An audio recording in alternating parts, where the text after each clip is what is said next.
Wir kommen nun zur Frage FG3. Was bedeutet das Wort Gott? G-O-T-T.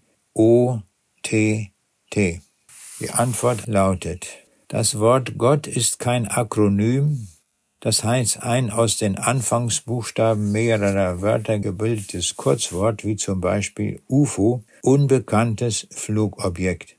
Gott hat sich den Menschen immer wieder mit neuen Namen offenbart, die mit ihrer Wortbedeutung das Wesen Gottes beschreiben. Die folgenden Bibelstellen geben das erste Vorkommen an.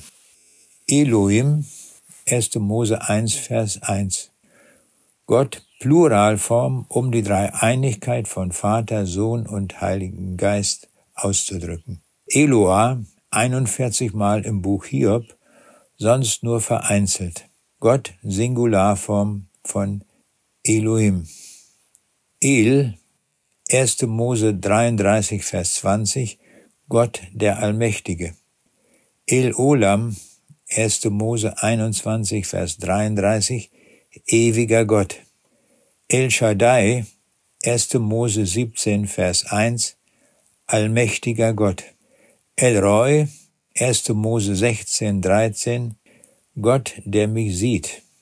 Jahwe, 1. Mose 2, Vers 4, nach 2. Mose 3, 14 bis 15, ich bin, der ich bin. Jahwe Rafeka, 2. Mose 15, Vers 26, Jahwe dein Arzt.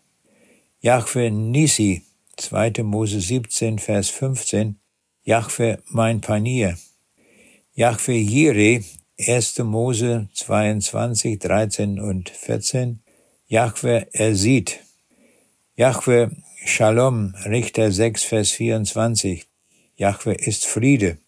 Jahwe Zedekinu, Jeremia 23, 6, Jahwe unsere Gerechtigkeit.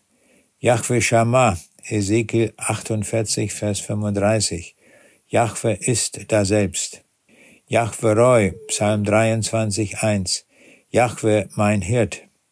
Jahwe Zebaoth, Gott der Herrscher. Adonai, 1. Mose 15, Vers 2, mein Herr, kommt 134 Mal im Alten Testament vor.